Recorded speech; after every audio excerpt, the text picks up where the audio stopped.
Hello students, welcome to the 37th session of Inflation Accounting. Before going to 37th session, we will know what we have learnt in 36th session.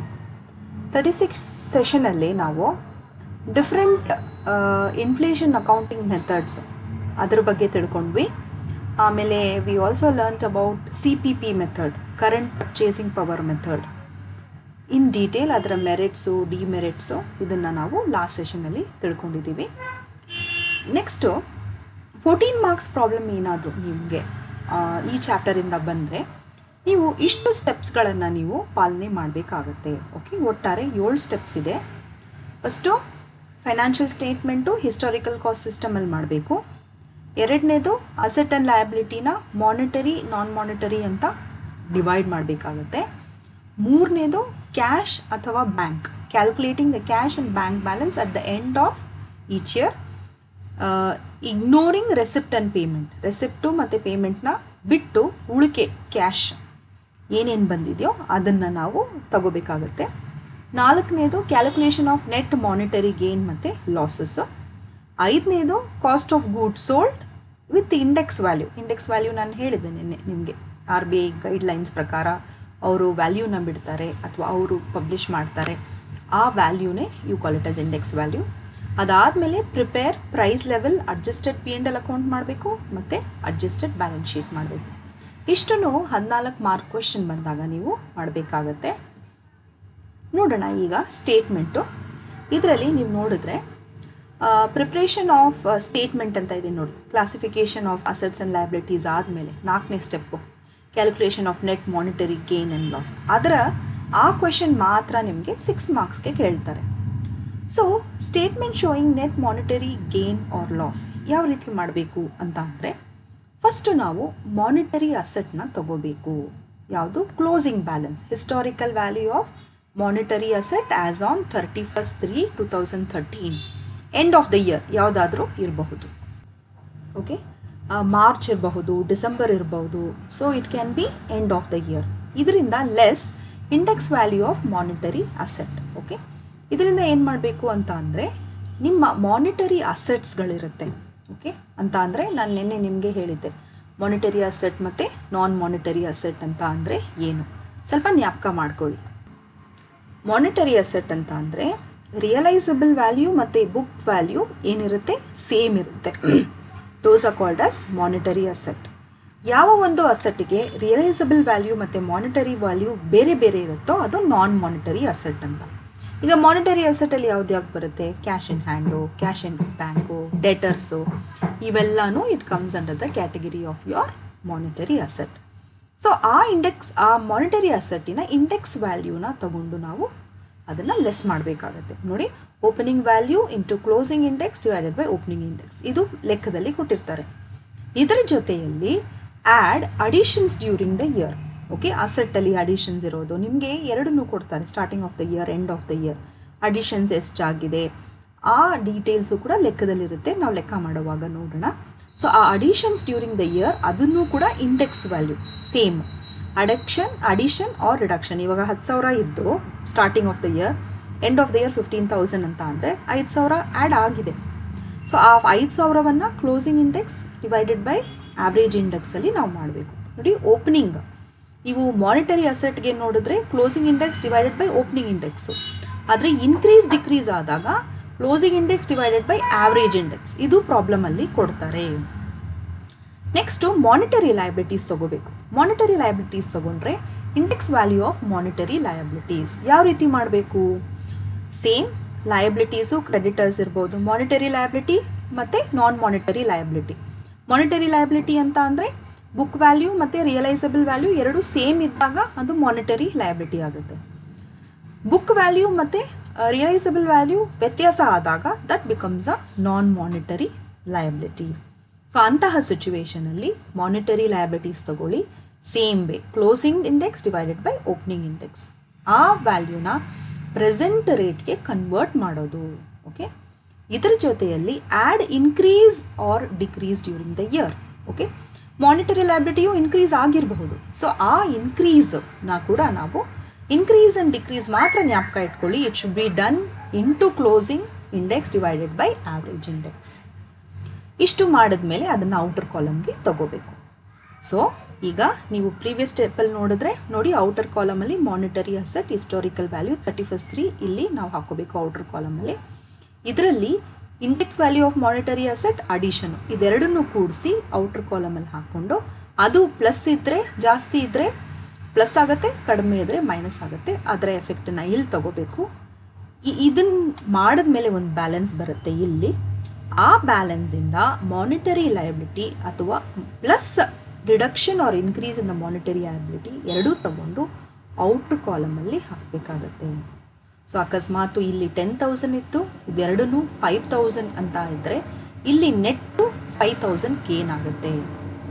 ಅಥವಾ ಇಲ್ಲಿ monetary ಲಯಬಿಲಿಟಿಯಲ್ಲಿ 12,000 ಇತ್ತು, ನಿಮ್ಮ increase ಅಥವಾ liability increase ಆಗಿರೋದು 15,000 ಇದ್ದರೆ loss -3,000 ಬರುತ್ತೆ.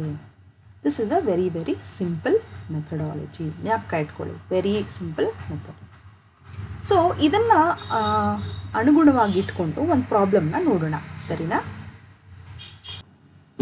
Compute the net monetary result of P Limited as on 31st March 2014 from the following information ಅಂತ ಕೊಟ್ಟಿದ್ದಾರೆ. ಕ್ಯಾಶು, ಬುಕ್ ಡೆಟ್ಸು ಇದೆರಡೂ ಮಾನಿಟರಿ ಅಸೆಟ್ಟು, ಕ್ರೆಡಿಟರು, ಲೋನು ಇದೆರಡೂ ಕೂಡ monetary liability. Okay, so hope ನೀವು ಅರ್ಥ ಮಾಡ್ಕೋತಾ ಇದ್ದೀರಾ. ಇದರಲ್ಲಿ ನೋಡಿ, ಲೆಕ್ಕದಲ್ಲಿ ಆಲ್ರೆಡಿ ಓಪನಿಂಗ್ ಇಂಡೆಕ್ಸ್ ಕೊಟ್ಟಿದ್ದಾರೆ 250, ಕ್ಲೋಸಿಂಗ್ ಇಂಡೆಕ್ಸ್ 31/3/2014 350, ಆವ್ರೇಜ್ ಇಂಡೆಕ್ಸು 300 ಅಂತ ಕೊಟ್ಟಿದ್ದಾರೆ ಆಲ್ರೆಡಿ ಪ್ರಾಬ್ಲಮಲ್ಲಿ. ಯಾವ ರೀತಿ ಮಾಡಬೇಕು ಅಂತ ನೋಡೋಣ. ನೋಡಿ ಇಲ್ಲಿ calculation of monetary asset.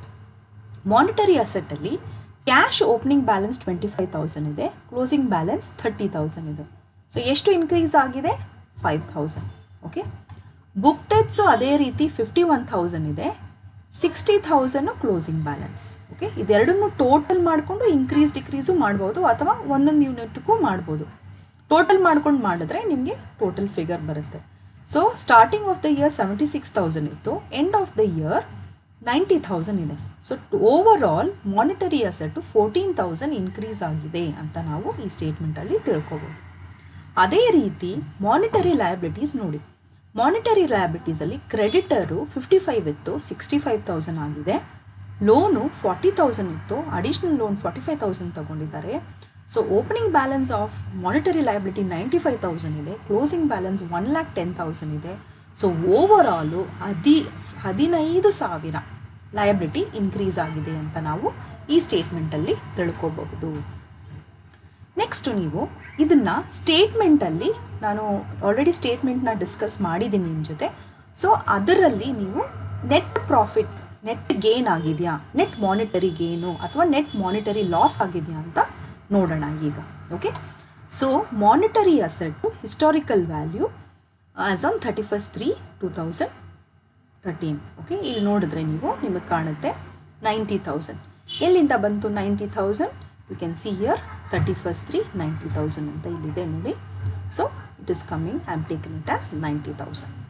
Okay, ಇದರ ಜೊತೆಯಲ್ಲಿ ನಾವೇನು ಮಾಡಬೇಕು? You have to less index value of monetary asset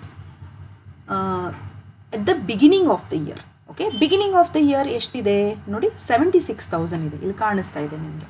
okay, ಆ 76,000ನ index value 76,000 into opening index divided by closing index. ಇದು again given in the problem ನೋಡಿ, ಕೊಟ್ಟಿದ್ದಾರಾ? ಎಸ್ ನೋಡಿ, opening index 250, closing index 350. So ಅದನ್ನು ನಾವು ಇಲ್ಲಿ ಹಾಕ್ಕೊಂಡು ರಿಯಲ್ ವ್ಯಾಲ್ಯೂ ನೋಡಿದ್ರೆ 1,06,400. This is the inflated actual current price. ಎರಡನೇದು add additions during the year. Okay, ಇಲ್ಲಿ ಅಡಿಷನ್ಸ್ ಆಗಿದೆ. ಸೊ ನೀವೇ ನೋಡಿದ್ರಿ ಲಾಸ್ಟ್ ಸ್ಟೇಟ್ಮೆಂಟಲ್ಲಿ ಆ್ಯಡ್ ಆಗಿದೆ ನೋಡಿ 14,000.